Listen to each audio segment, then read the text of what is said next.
नमस्कार। हिंदी आलोचना का प्रारंभ और उसका विकास, इस महत्वपूर्ण विषय पर आज हम चर्चा करेंगे। आज जब हम आलोचना के विकास की बात करते हैं तो आलोचना है क्या, आलोचना किसे कहा जाता है, इस पर भी एक दृष्टि हम डाल लें। सामान्यतः आलोचना शब्द का अर्थ निंदा ले लिया जाता है, उसका क्रिटिसिज्म निंदा के रूप में समझा जाता है, जबकि साहित्य के संदर्भ में, समाज के संदर्भ में आलोचना का अर्थ केवल निंदा नहीं होता। अगर हम आलोचना के अर्थ को समझें, जान लें, तो हम यह जो आलोचना शब्द के साथ अन्याय होता है उससे मुक्त हो सकते हैं। भारतेंदु हरिश्चंद्र को आधुनिक हिंदी का प्रथम आलोचक कहा जाता है। आधुनिक हिंदी से अभिप्राय है खड़ी बोली हिंदी, जो मध्यकाल की ब्रजभाषा और अवधि में लेखन की एक सशक्त सुदीर्घ परंपरा थी। उस परंपरा से हटकर खड़ी बोली में स्वतः लिखने और लिखने को प्रेरित करने की परंपरा, इसका बीज वपन भारतेंदु हरिश्चंद्र ने किया था। आधुनिक हिंदी का प्रथम सैद्धांतिक आलोचक इसलिए कि उन्होंने आलोचना के कुछ सिद्धांत स्थापित किए, चाहे वो नाटक का संदर्भ हो, रंगमंच का संदर्भ हो, या कथात्मक रचनाओं का और कविता का संदर्भ हो। उसका पूरा जो श्रेय है सैद्धांतिक आलोचना के बीज वपन का, वह भारतेंदु को ही दिया जाता है। हिंदी साहित्य में आलोचना का उद्भव हालांकि देर से हुआ, विलंब से हुआ। हिंदी साहित्य का उद्भव तो जब हम संस्कृत के बाद की विचारधारा को देखते हैं, संस्कृत के बाद पाली, प्राकृत, अपभ्रंश, इसके बाद फिर आदिकाल का प्रारंभ जब हुआ 10वीं शताब्दी में, तब तक हिंदी आलोचना नहीं थी, क्योंकि साहित्य के इतिहास के ग्रंथों का लेखन, कालखंडों में उसका प्रकाशन, यह बहुत देर से, बहुत विलंब से हुआ। आलोचना का जो सही व्यवस्थित रूप है, क्रमबद्ध रूप है, वह लगभग भारतेंदु युग से पहले हमें देखने को नहीं मिलता। इसलिए आलोचना को यदि हम समालोचना, समीक्षा आदि नामों के संदर्भ में भी देखें तो आधुनिक संदर्भों में हम देख सकते हैं, क्योंकि इन शब्दों का प्रयोग भी आलोचना के लिए किया जाता है। अंग्रेजी में इसके लिए क्रिटिसिज्म शब्द है, और इन समस्त शब्दों का जो सामान्य अर्थ है वह सम्यक निरीक्षण है। सम्यक निरीक्षण यानी आलोचना शब्द जो है वो आ जमा लोच, लोच का अर्थ देखना है, लुच धातु से बना, गिच जमा युच जमा ल्युट, अर्थात किसी कृति या कृतिकार के गुण दोषों का भलीभांति विधिवत सम्यक विवेचन करना, उनको देखना, यही आलोचना है। समालोचना में समालोचन जमा टाप, जिसमें आलोचना से पूर्व सम उपसर्ग लगा है, इसका अभिप्राय अच्छी तरह से समान दृष्टि से देखना है। समालोचना का अर्थ है किसी कृति, किसी कृतिकार के गुण, उनके दोष, यानी गुण और दोष दोनों का सम्यक विवेचन, यही आलोचना है। केवल दोष दर्शन आलोचना नहीं है, जैसा कि एक भ्रामक धारणा सामान्यतः आलोचना के रूप में ली जाती है। समालोचना का एक विशिष्ट अर्थ साहित्य के क्षेत्र में उस लेख से भी है जिसमें किसी कृति, कृतिकार के गुण और दोषों के संबंध में समान रूप से अपने विचार प्रकट किए गए हों। अगर ग्रंथ में, कृति में वैशिष्ट्य है, गुणवत्ता है, तो उसके गुण और वैशिष्ट्य की प्रशंसा होनी चाहिए। अगर उसमें कहीं दोष है, कहीं त्रुटि है, कहीं अशुद्धि है, कहीं अमानकता है, तो उसकी चर्चा भी होनी चाहिए। इसलिए समालोचना को अंग्रेजी में रिव्यू भी कहा गया है। समालोचना गुण दोष विवेचन की कला है। गुण और दोष दोनों का समान दृष्टि से विवेचन, यही समालोचना है। इसलिए ये विवेचन की कला एक प्रकार की विशिष्ट विधा भी है। जब हम समीक्षा की बात करते हैं तो समीक्षा जो है वो सम जमा ईक्ष, यानी इसमें अ और टॉप से इसका जन्म होता है, व्युत्पत्ति होती है, जिसका अर्थ है गुण और दोषों की समान दृष्टि से विवेचना करना, मूल्यांकन करना, कृति या कृतिकार को देखना, उसकी विवेचना करते हुए उसकी समीक्षा करना, उसके प्रदेय को रेखांकित करना, उसकी दोषों और कमियों को उद्घाटित करना, यह सब उसमें शामिल रहता है। अंग्रेजी में क्रिटिसिज्म शब्द जो है उसका अर्थ सीधे सीधे मूल्यांकन करना है, यानी निर्णय करना होता है। साहित्य और आलोचना के अंतर संबंध पर जब हम दृष्टि डालते हैं तो हम देखते हैं कि साहित्य के क्षेत्र में आलोचना, समालोचना, समीक्षा, ये हैं तो तीन शब्द, प्रतीत होते हैं एक से, किंतु ये भिन्नार्थक हैं। इनमें सूक्ष्म अंतर की रेखा स्पष्ट देखी जा सकती है। सामान्य रूप से ये प्रतीत एक से ही होते हैं और बहुत जगह पर इनको एक मान भी लिया जाता है। साहित्य में किसी भी साहित्यिक रचना या साहित्यकार के विवेचन विश्लेषण की क्षमता, गुण दोष, दिग्दर्शन, मूल्यांकन, सिद्धांत, नियम प्रतिपादन या व्याख्या, इन सब को आलोचना के अंतर्गत रखा जाता है। जब कभी किसी कवि की काव्य ग्रंथ की व्याख्या होती है तो जो व्याख्याता होता है वह उसकी व्याख्या करते हुए टीका के साथ साथ अपनी टिप्पणी भी करता है। उस टिप्पणी में उसके आलोचक धर्म का बोध सहज होता है। इसलिए हम जब साहित्यिक रचना की आलोचना की बात करते हैं, समीक्षा मूल्यांकन की बात करते हैं, तो उसमें विवेचन विश्लेषण के साथ साथ उसके गुण दोषों का, उसके दिग्दर्शन का, उसकी मूल्यांकन करने की कसौटी का, सैद्धांतिक और निगम प्रतिपादन का, इन सब का व्याख्यात्मक परिदृश्य जब उद्घाटित होता है तो वही आलोचना कहलाती है। इसलिए साहित्य के क्षेत्र में आलोचना का निर्वाह सम्यक निरीक्षण के रूप में माना जाता है।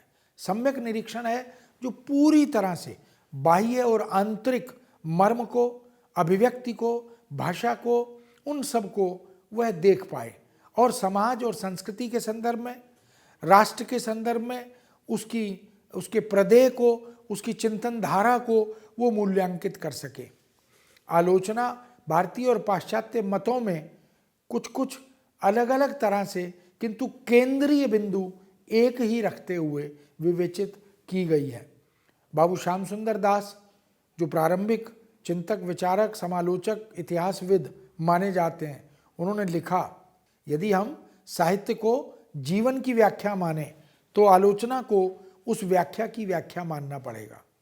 अगर साहित्य जीवन की व्याख्या है तो आलोचक तो साहित्य की व्याख्या करता है, इसलिए आलोचक को उस व्याख्या की व्याख्या, ऐसा आलोचना को माना जाता है और आलोचक उस व्याख्या की व्याख्या करता है।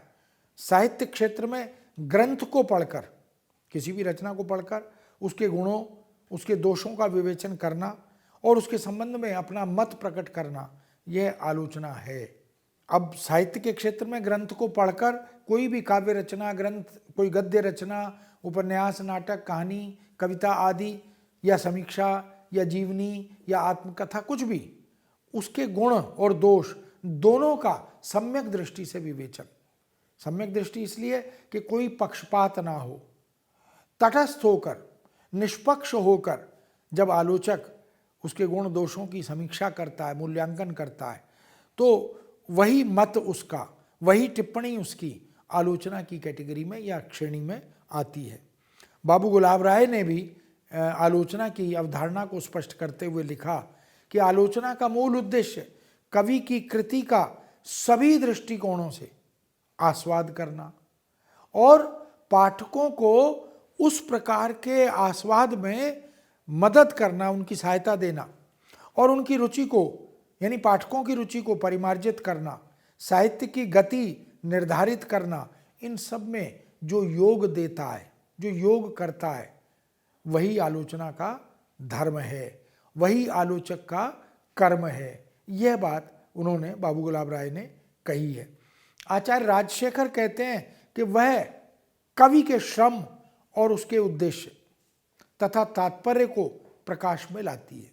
यानी आलोचना जो है वह कवि कर्म को, कवि धर्म को, कवि श्रम को, कवि के मंतव्य को, उसके उद्देश्य को, उसके निहितार्थ और मूलार्थ को उद्घाटित करती है।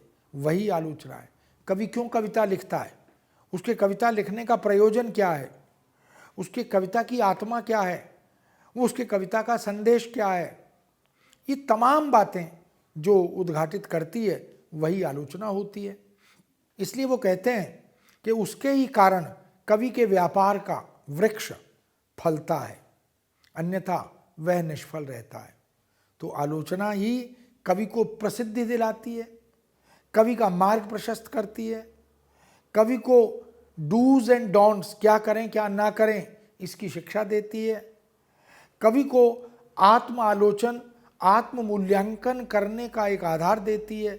इसीलिए यह कवि के व्यापार का वृक्ष आलोचना से ही फलित होता है।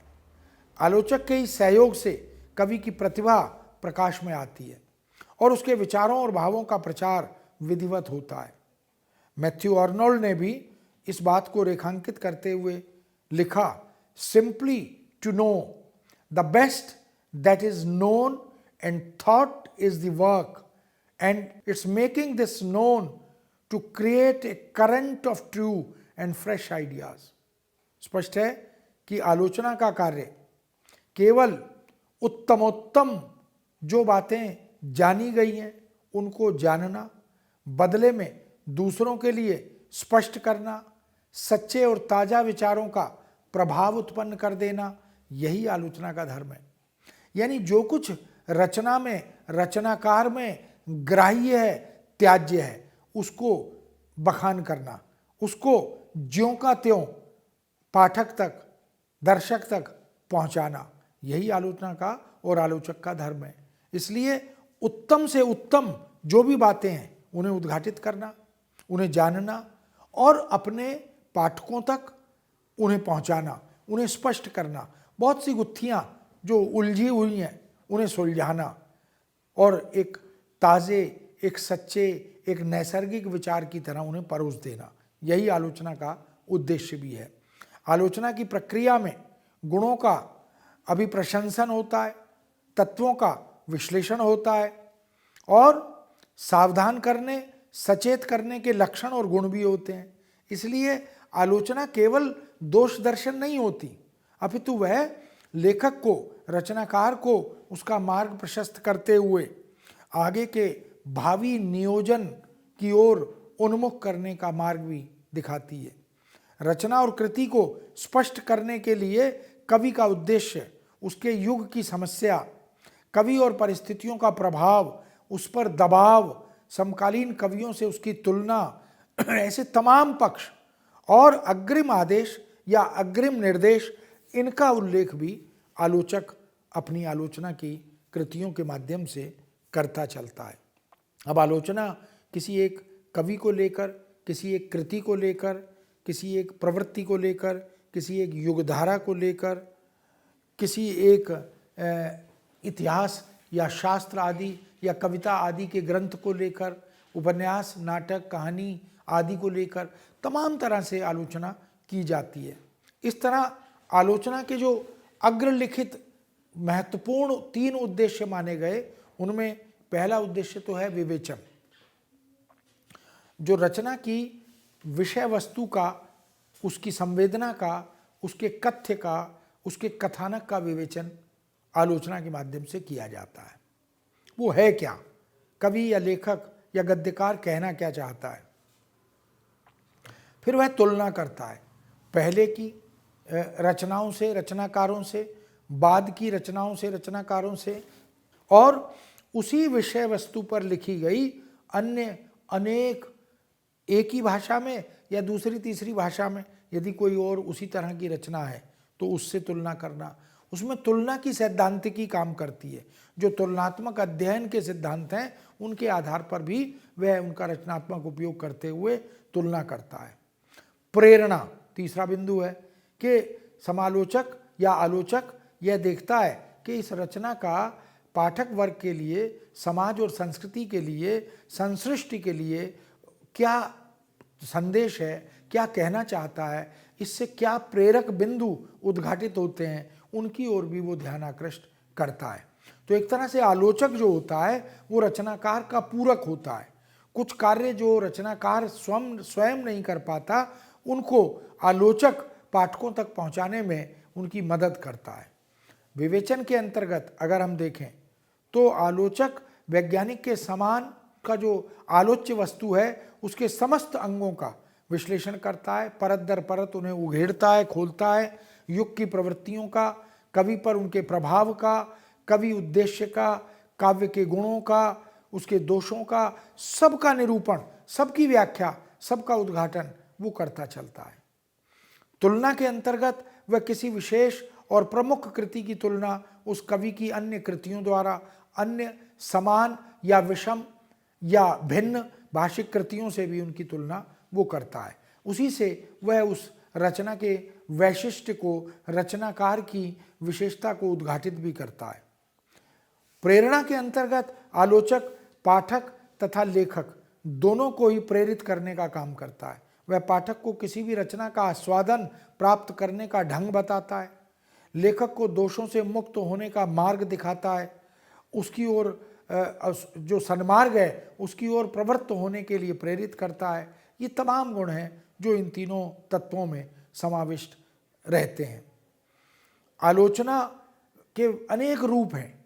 उन अनेक रूपों पर जब हम दृष्टि डालते हैं तो एक तो सैद्धांतिक आलोचना है, दूसरी व्यावहारिक आलोचना है। इन दो रूपों में विशेष रूप से हम देखें कि सिद्धांत को केंद्र में रखकर और उन सिद्धांतों के अनुप्रयोग, एप्लीकेशन को केंद्र में रखकर की गई व्यावहारिक आलोचना, ये दो प्रकार की आलोचनाएं जिसको आलोचना की दुनिया में सर्वाधिक आलोचकों द्वारा प्रयोग किया जाता है।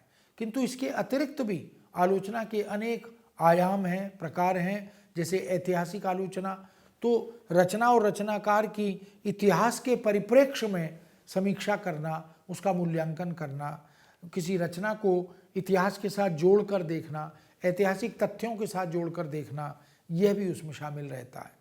निर्णयात्मक आलोचना, तुलनात्मक आलोचना, व्याख्यात्मक आलोचना, मनोवैज्ञानिक आलोचना, साम्यवादी आलोचना, नई आलोचना, ये सब आलोचना के आयाम हैं, प्रकार हैं जिनको हम आलोचना के अवधारणात्मक स्वरूप को समझने की दृष्टि से समझ सकते हैं, देख सकते हैं।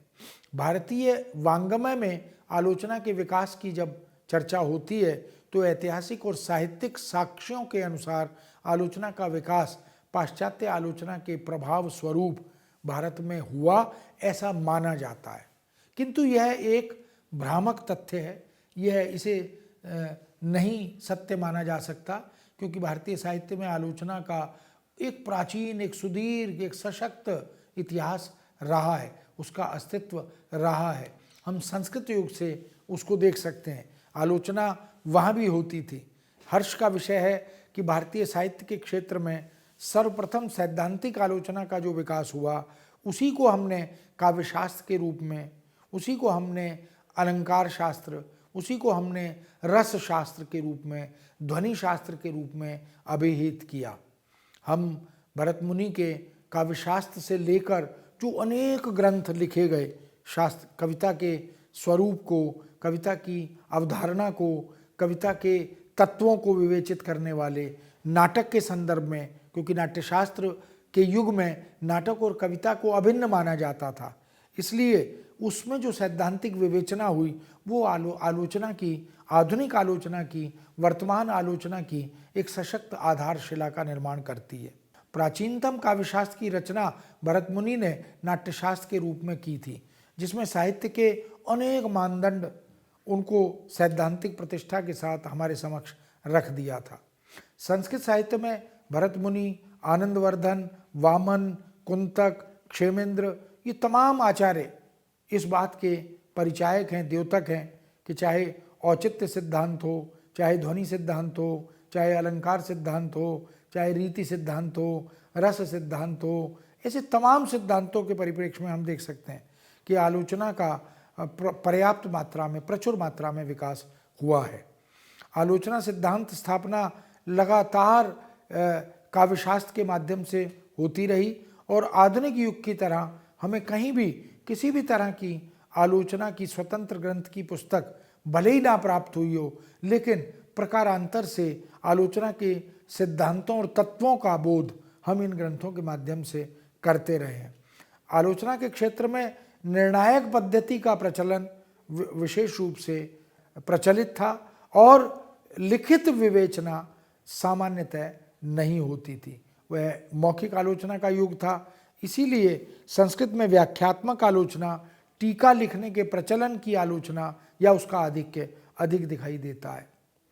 हिंदी साहित्य तक आते आते आलोचना का विकास जिस रूप में हुआ, उसमें हम देख सकते हैं कि प्रथम आलोचक का श्रेय, जैसा कि हमने पहले भी चर्चा की थी, भारतेंदु हरिश्चंद्र को जाता है।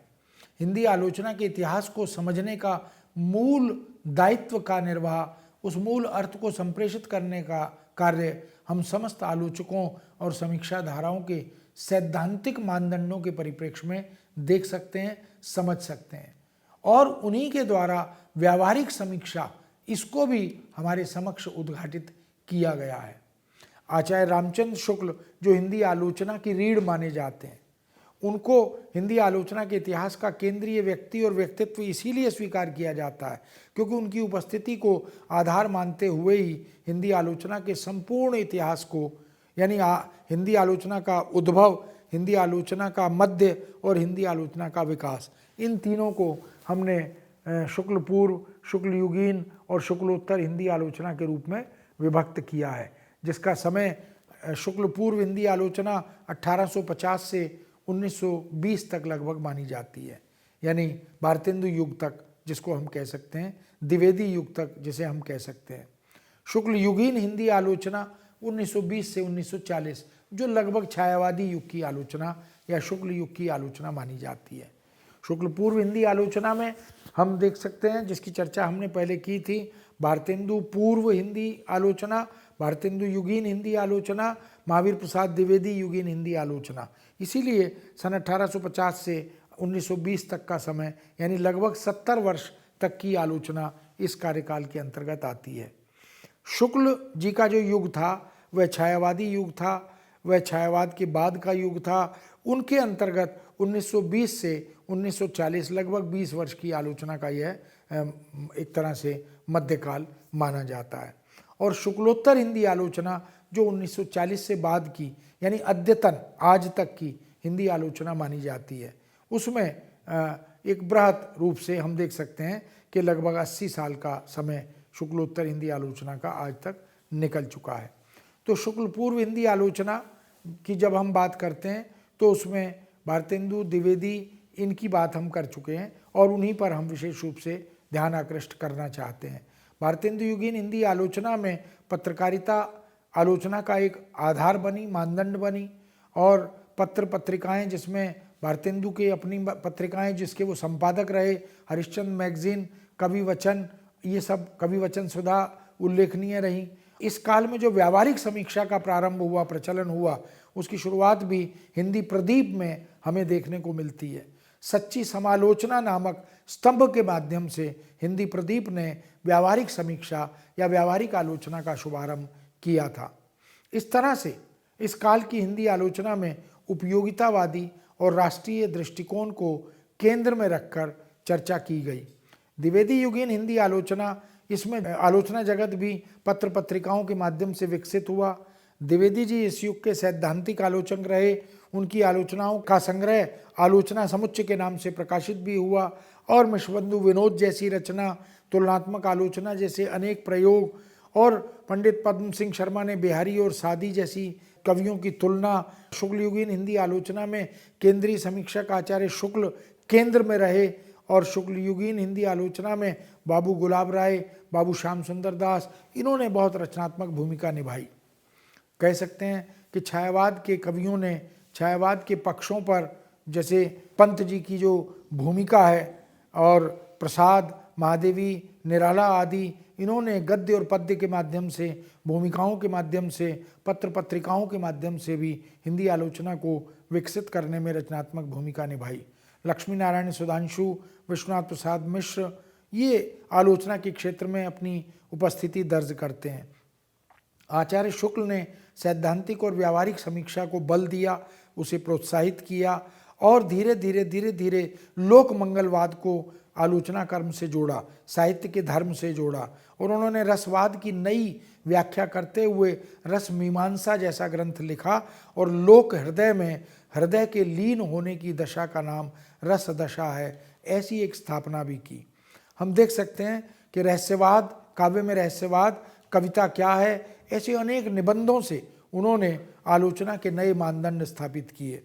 आचार्य शुक्ल ने जायसी ग्रंथावली, भ्रमर गीत, गोस्वामी तुलसीदास, हिंदी साहित्य का इतिहास और ऐसी अनेक रचनाएं, अनेक लेखन के माध्यम से हिंदी आलोचना को सशक्त किया, प्रबल बनाया। उन्होंने इस्लामी आक्रमण से उत्पन्न हताशा का परिणाम बताते हुए यह कहा भी कि अपने पौरुष से हताश जाति के पास भगवान की करुणा और शक्ति में ध्यान लगाने के अतिरिक्त दूसरा कोई मार्ग नहीं था। वो भक्ति के आगमन का या भक्ति आंदोलन के प्रारंभ का यह आधार, यह कारण मानते हैं। इस तरह रसात्मकता की मध्यम कोटि की अवधारणा को भी वो साधारणीकरण की समस्या के साथ जोड़ते हुए व्याख्यायित करते हैं। कवि की अनुभूति की बात भी वो विस्तार से करते हैं। साहित्य को रीतिवादी मानसिकता से मुक्त करने की पक्षधरता पर वो बल देते हैं।